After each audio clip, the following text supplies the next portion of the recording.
کہ حبیب نے منع فرمایا، فرمایا کوئی اونچا اللہ اللہ نہ کرے، جب کوئی نماز پڑھ رہا ہو سو رہا ہو تو اس کے سامنے اونچا ذکر نہ کرو۔ کہتے میں ایک دن اونچا اونچا ذکر کر رہا تھا، اونچا اونچا میں ذکر کر رہا تھا، کیونکہ عشق لگا سی کھیڈاں کھیڈ دی نوں تے مینوں کھیڈاں بھل گئیاں، میں کجل پایا سی یار دے ویکھنے نوں، پھر او دی یاد وچ روندیاں ہی ڈل گئیاں، حیدر شاہ اس گلی کدے نہ رول دی، پر ہن تے رول گئیاں۔ کہتے میں اونچا ذکر کر رہا تھا تو حضرت عمر فاروق رضی اللہ تعالیٰ عنہ نے ڈانٹ دیا، فرمایا تجھے نہیں پتا حضور نے منع کیا؟ تو عمر نے ڈانٹا تو میں چھپ کے بیٹھ گیا کونے میں۔ حضور آئے نا نماز پڑھانے تو محبوب نے پتہ کیا وہ عبداللہ کدھر ہے؟ کہتے میں کونے میں تھا، حضور نے فرمایا کیا ہوا؟ تو میں رو پڑا، میری عزت بڑی تھی نا مدینے میں، کبھی کسی نے کچھ نہیں کہا تھا۔ نبی کریم نے فرمایا کیا ہوا؟ عرض کی حضور کچھ نہیں۔ پھر بھی بتاؤ؟ کہتے میں رو پڑا، میں نے کہا یا رسول اللہ میری غلطی تھی تو سیدنا فاروق اعظم نے ڈانٹ دیا ہے۔ فرمایا ہوا کیا؟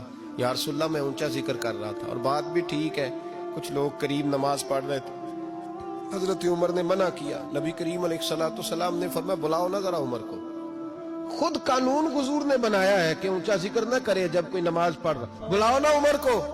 جناب عمر آئے تو حضور نے فرمایا عمر میرے عبداللہ کو کوئی نہ ڈانٹے، کسی ان پڑھ سے، کسی دیہاتی سے، کسی بھولے سے انداز دیکھے حضور کا، اسے کوئی نہ ڈانٹے۔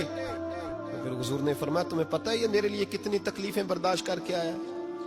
صحابہ فرماتے ہیں یہ خوش نصیب ہے جس کی روح بھی محبوب کے ہاتھوں میں نکلی۔ اور جب جنازہ اٹھا تو حضور کی داڑھی سے ہم نے آنسوؤں کے قطرے ٹپکتے دیکھے۔ مدینے میں رواج تھا کہ قبر میں قریبی عزیز اتارا کرتے تھے، پر ان کا تو مدینے میں رشتہ دار ہی کوئی نہیں تھا۔ حضرت عمر فاروق اور جناب ابو بکر صدیق کہنے لگے ہم قبر میں اتارتے ہیں۔